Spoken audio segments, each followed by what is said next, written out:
kalau aku tidak memusingkan tentang masalah nasab karena aku ada beberapa kritik, tapi nanti aja kapan-kapan coba kita untuk sampein, terutama tentang masalah ilmiah itu sebenarnya. Sekarang aja. Oke. Kritikku sederhana sih sebenarnya, karena aku melihat guru gembul ketika membahas di sana dengan yang mereka pahami ilmiah itu berbeda sebenarnya. Iya, itu. Jadi guru gembul mungkin lebih membahas ilmiah itu adalah metode empiris, tapi mereka memahami ilmiah itu kitab. Iya, itu. Tapi aku sebagai orang yang apa ya, bener-bener antum tahu aku kan ya, aku semuanya harus empiris kalau menjelaskan sesuatu. Nah, aku sebagai orang yang mendalami metode empiris itu juga memahami kenapa dari Robito Alawiyah itu menggunakan pemahaman tentang ilmiah yang lain, dan itu juga termasuk ilmiah, namanya metode rasional. Gitu. Iya. Ya sih, itu aja sih. Mau dibahas sekarang nggak sih? Boleh, nggak apa-apa, masih ada waktu kok. Nggak, kalau misalkan soal nasab itu, soal metodologi yang mereka gunakan itu, saya harus bilang memang metodologi ilmiah versi mereka yang digunakan itu tidak sesuai dengan empiris. Metode ilmiah yang saya pahami.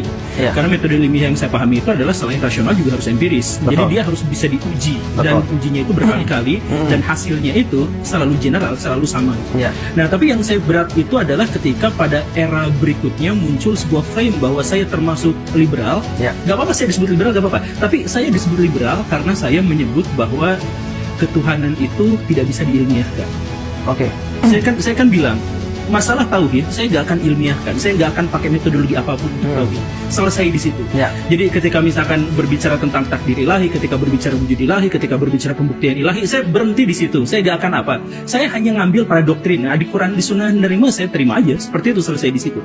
Dan saya pikir itu adalah pemahaman generasi salaf yang saya pahami. Kenapa tiba-tiba ketika saya mengatakan seperti itu, saya justru malah dihujat sebagai liberal?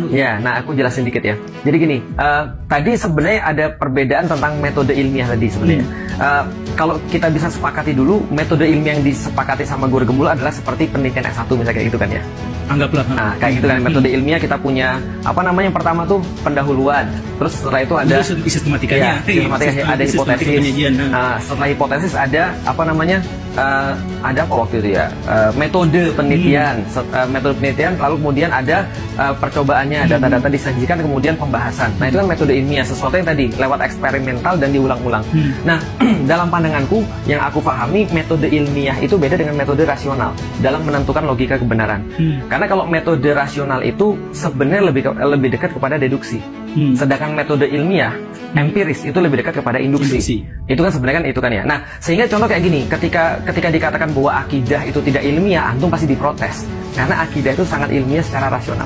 Enggak gitu. Jadi ini yang pertama ya.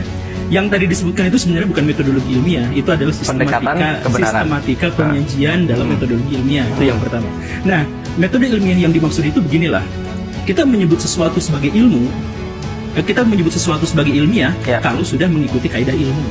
Kita menyebut sesuatu itu menjadi ilmu karena ada sistem pengetahuan yang mampu diuji dan diulang, replikasi, dan bisa diulang pengujian itu. Betul. Nah, karena dasarnya adalah sebuah pengetahuan, maka sesuatu yang disebut ilmiah level paling dasarnya adalah pengetahuan. Betul. Begitu kan?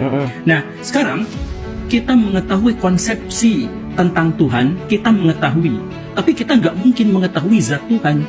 Sepakat.